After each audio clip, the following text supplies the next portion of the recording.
The rain in Neo Vancouver fell like glass, sharp, cold, and shimmering under the weight of artificial daylight from the hovering towers above. The year was 2189, and Earth had changed. Not conquered, not enslaved, shared. After the Treaty of Ternopsey Accord, Earth became the 97th world in the Union Spiral, and interspecies collaboration became the new normal. Aliens walked the streets of human cities, and humans found themselves taking orders from beings who had once only existed in stories or nightmares. Ryan Maddox, a 34-year-old mechanical linguist, ducked under a skybridge, shaking droplets from his dark curls. He'd spent the day upgrading translation cores for the Inter-Union Patrol HQ.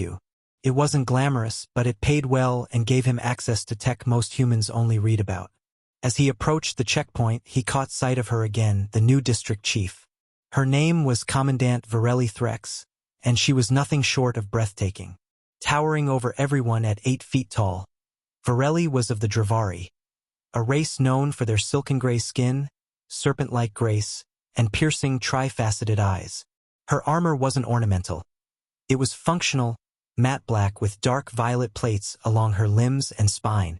And despite the rumors of her ruthlessness, there was something about her gaze when it fell on Ryan that felt personal.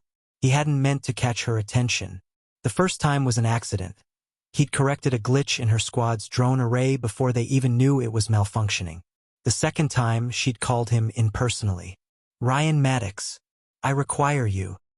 He remembered the way she said it. Clear, commanding, and without a trace of flirtation. And yet, her eyes lingered. She'd been watching him ever since.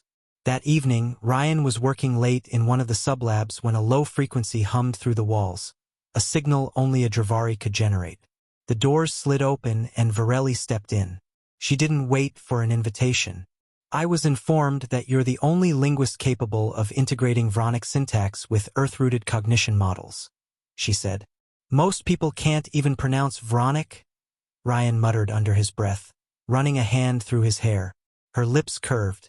That's why I came to you. He stood, brushing off dust from his coat. You need something translated? I need something understood, she corrected, stepping closer. Her presence filled the room. Not just because of her height, but because of the way she moved, like a predator circling its prey. And yet, her tone lacked menace. There was something uncertain underneath. I have encountered a problem with my officers, she said, specifically regarding their perception of emotional expression. Your species bonds differently.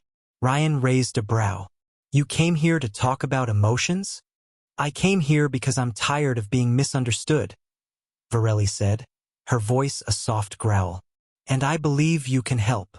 For a moment, the air between them crackled with tension.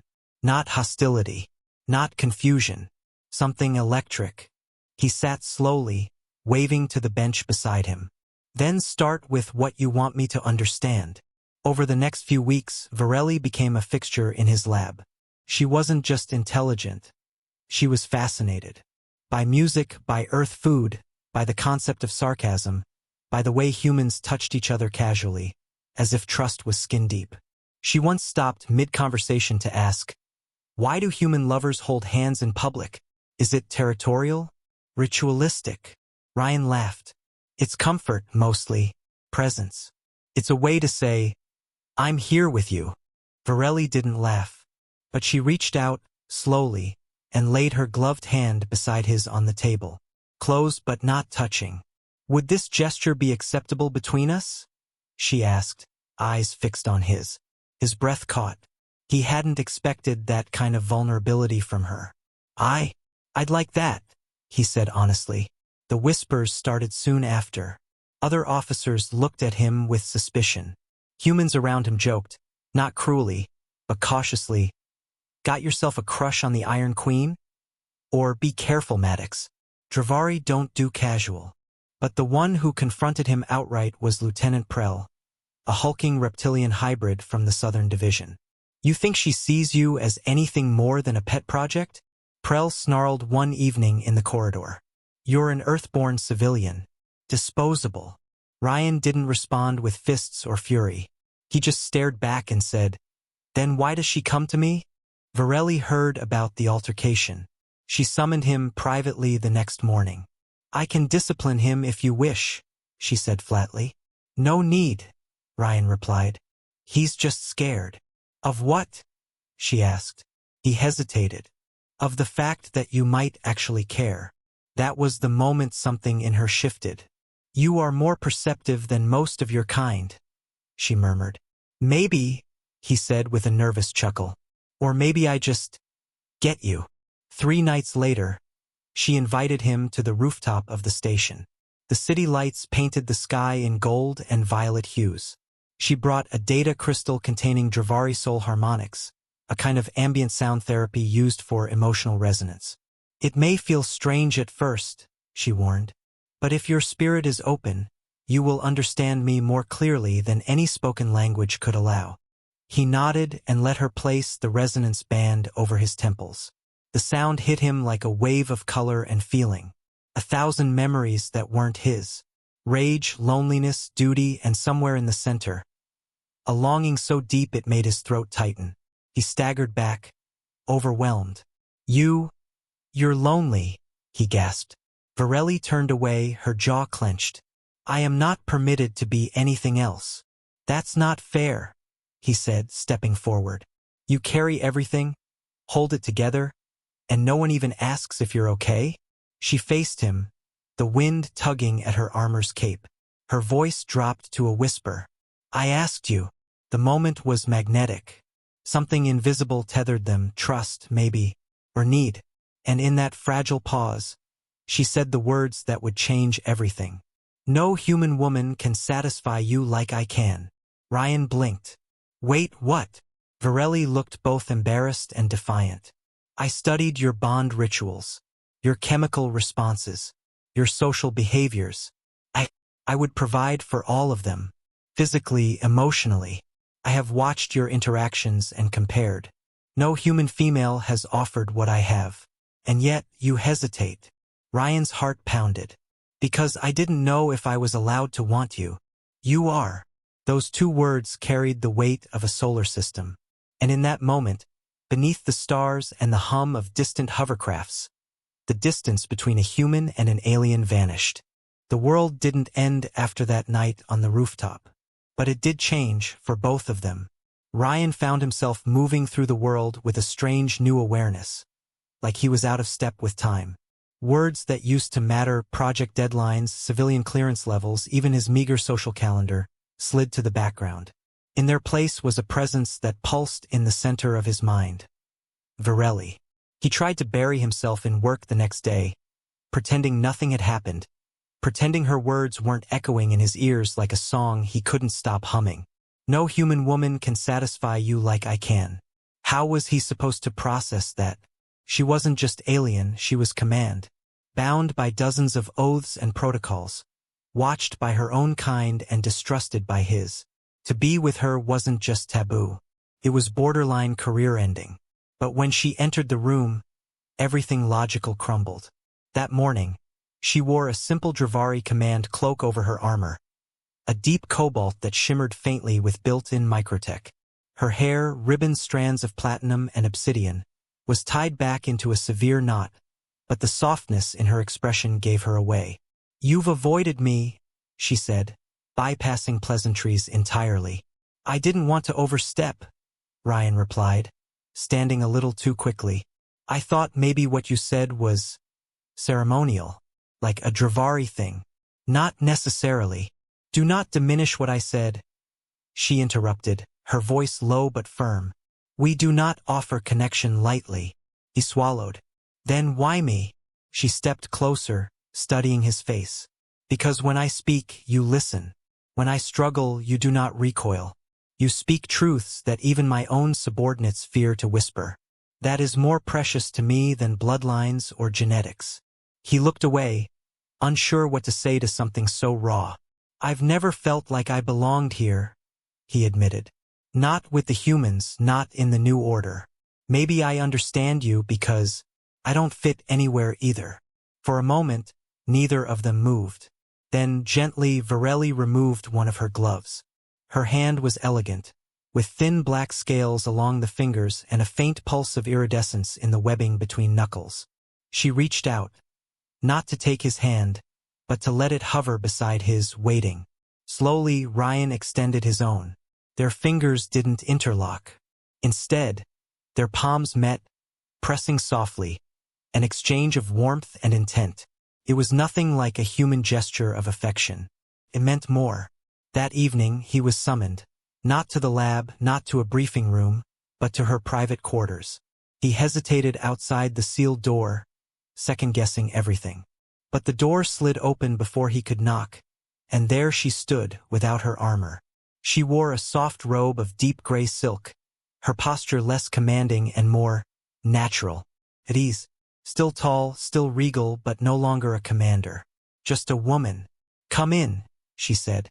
The room was lit with a bioluminescent glow, the walls pulsing faintly with Dravari calming patterns. On the table was a dish he didn't recognize, charcoal dark fruit soaked in a honey-like glaze. "I reviewed your culinary preferences," she said, motioning to the food. "This combination aligns with your sensory comfort index. You studied what I like to eat? I study what I value." That made him pause. She wasn't trying to impress him with force or status. She was doing something profoundly alien, adapting. The night passed in conversation and comfortable silence. She asked about his childhood, his dreams, the music that moved him. In turn, she told him of her first command at 17 cycles, her broken bond pact with a fellow Dravari who betrayed her during a mission on the rings of Varn. "After that," she said quietly, "I decided I was safer without closeness." Ryan looked at her, surprised. "And now?" Her eyes glimmered with faint emotion. "Now I am not so certain." 2 days later, their fragile balance was threatened. A riot broke out in District 7, mostly human separatists angry about the recent integration of alien enforcement squads. A firebomb was thrown at a patrol vehicle. Varelli was caught in the blast, shielding 2 of her own with nothing but her body. The medtech said she would live, but barely. When Ryan heard, he ran. The infirmary was sealed, guarded by 2 Dravari elites who eyed him with suspicion until one of them received a nod from within. Only then did the door open. She lay on the healing slab, her skin torn in several places, her energy signature flickering. Still, she smiled faintly when she saw him. "You came." "Of course I did," he said, gripping her uninjured hand. "I didn't want you to see me like this." He shook his head. "I don't care what you look like. You're here. You survived. That's all that matters." Her breath trembled.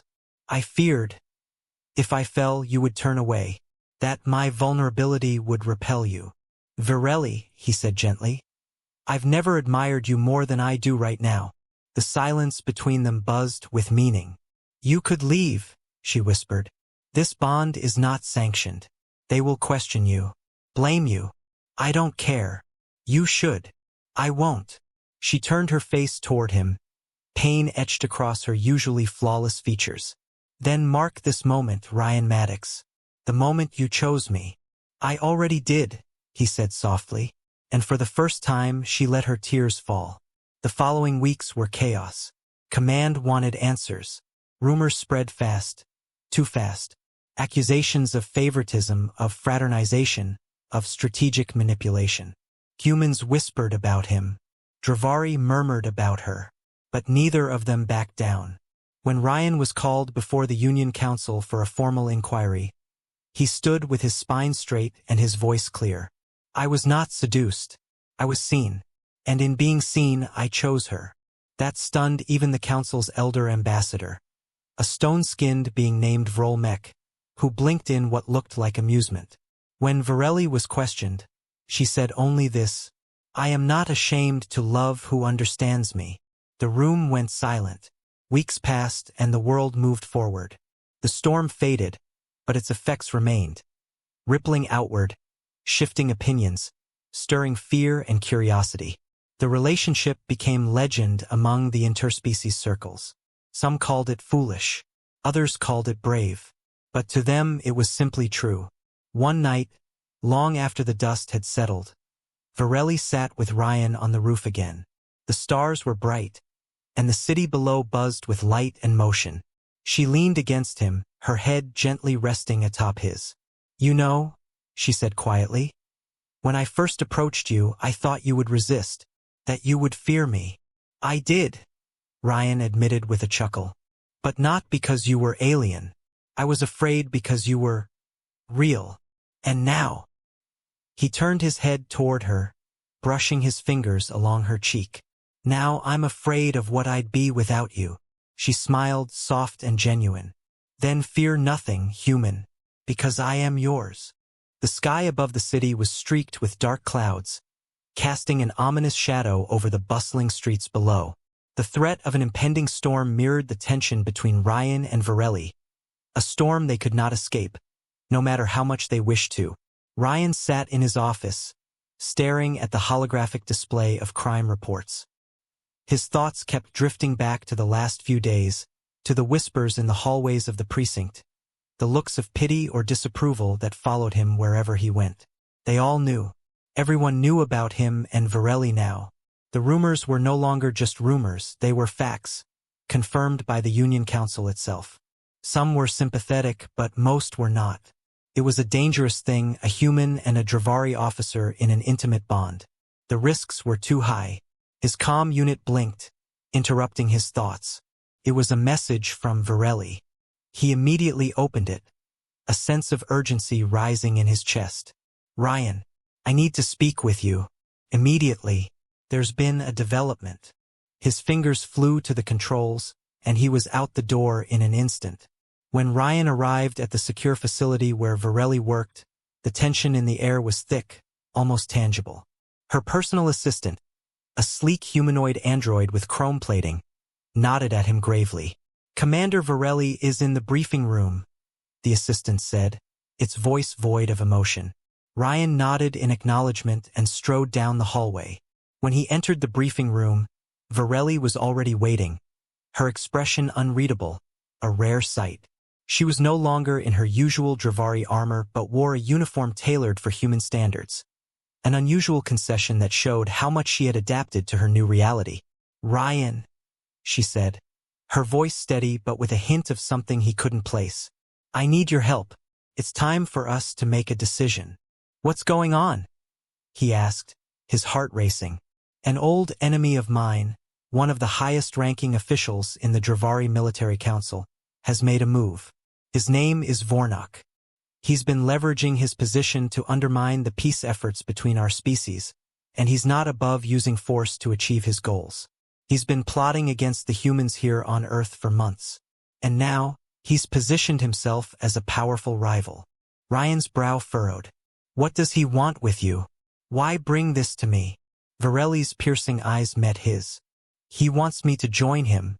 In exchange, he promises peace for Earth, but the price is steep.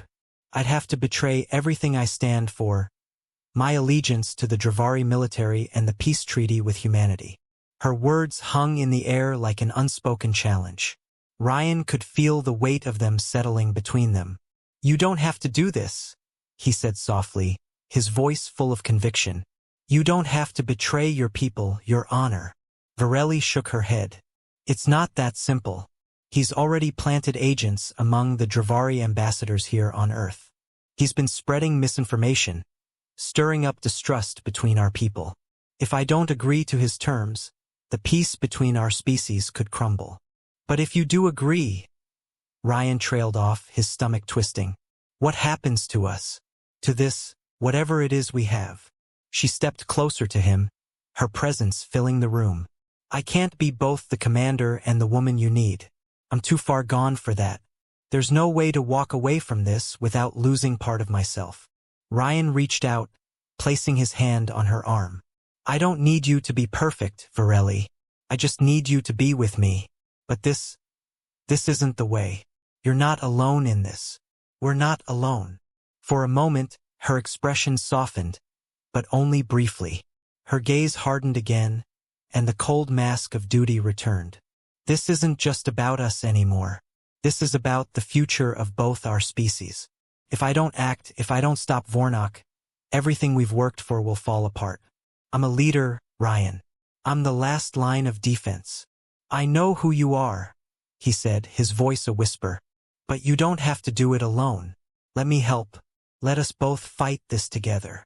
The silence stretched between them, thick and heavy, before she nodded, her eyes searching his. You don't understand the risks, Ryan.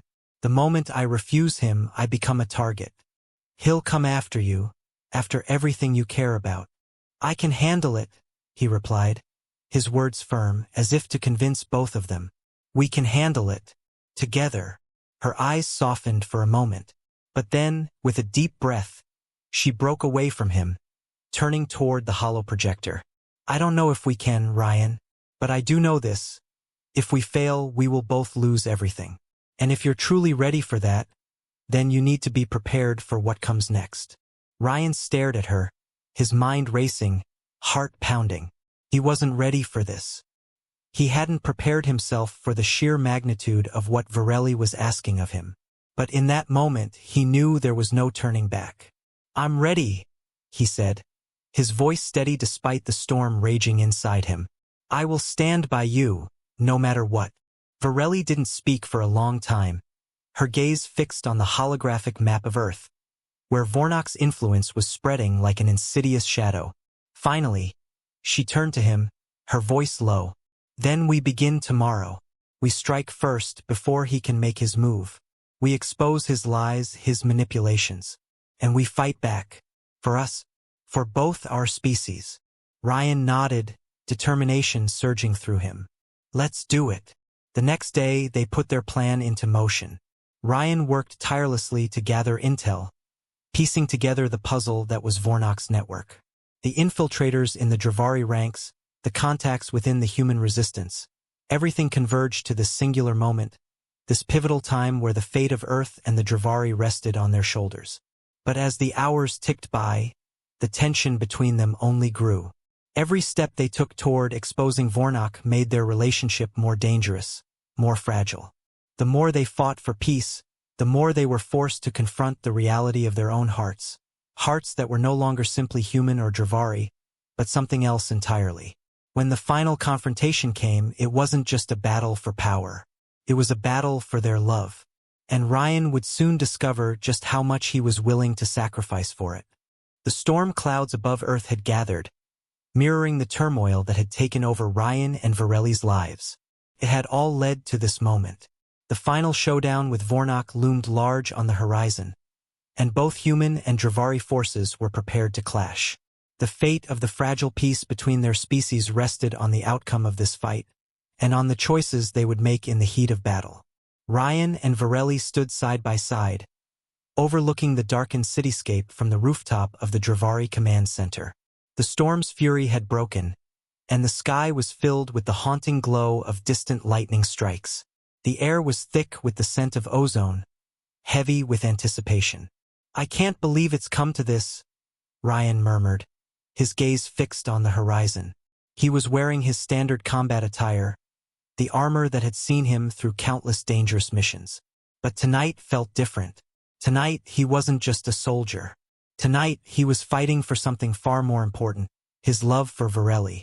Varelli's eyes were distant, the weight of leadership and responsibility settling on her shoulders. I never wanted this, but sometimes, duty comes before everything else. Her voice was steady, but there was a subtle tremor in it, one that Ryan could sense but not quite grasp. She was trying to hold it together, but he could see the exhaustion in her posture, the subtle slump of her shoulders. The endless pressure of her position had been too much for anyone, let alone someone who had so much at stake. Ryan took a step closer to her, his fingers brushing hers.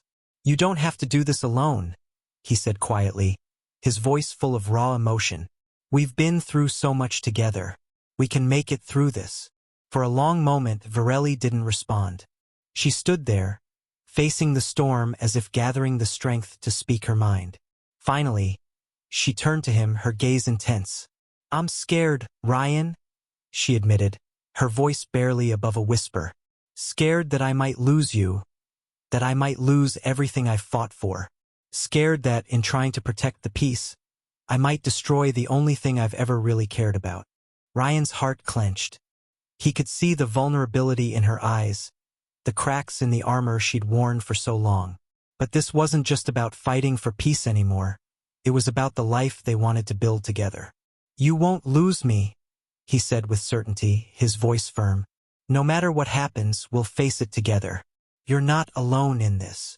Varelli hesitated, then reached up, her hand gently touching his cheek.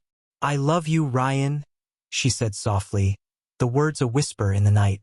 "I always have, but I'm afraid that love won't be enough to save us." Ryan caught her hand in his thumb brushing the delicate lines of her palm.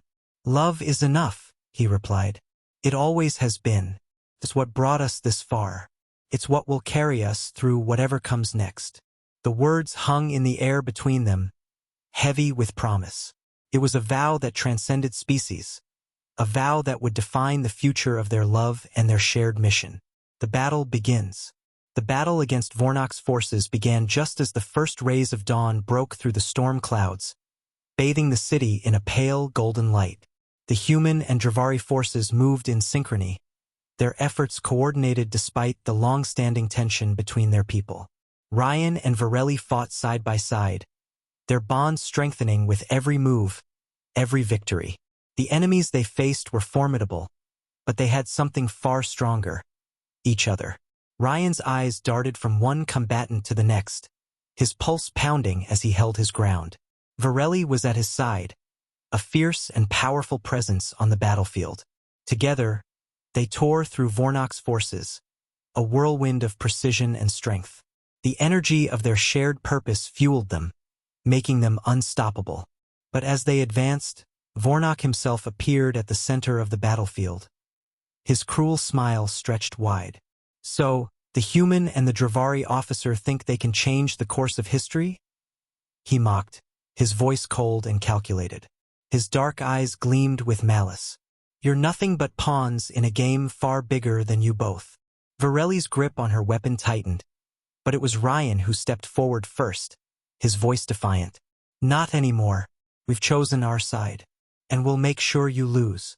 With a roar, Vornok charged, his hand crackling with energy as he aimed a deadly blast toward them. In that moment, everything seemed to slow, the world around them blurred, and all that mattered was the bond between them. Ryan leaped forward, his body moving on instinct, and Varelli was right behind him, her skill and precision unmatched. The fight was brutal, their every move a test of their strength and trust in one another. Vornok's power was immense, but it was the unity between Ryan and Varelli, their love, that tipped the scales.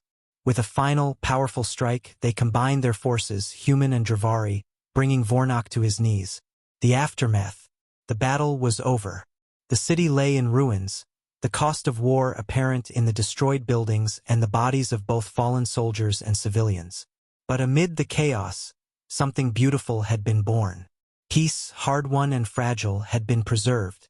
Vornok was gone, his reign of fear shattered by the bravery of those who dared to love across the boundaries of species. Ryan and Varelli stood in the midst of the devastation, breathing heavily but with the satisfaction of knowing they had won, not just for their people, but for their future together. "You did it," Ryan said, his voice filled with awe and love as he turned to Varelli. "You saved us all." Varelli looked at him, her eyes full of emotion. "We saved each other."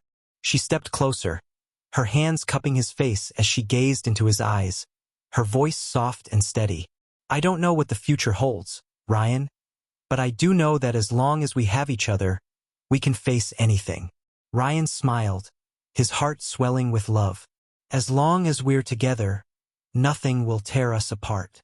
And as they stood together, their arms wrapped around each other in the middle of the ruined city, the storm clouds parted. The first rays of sunlight shone down on them, illuminating their path forward. A path filled with hope, love, and the promise of a future where humanity and the Dravari could live side by side. Their love had defied the odds, and now they would build a future together. One where peace, understanding, and love would thrive against all expectations.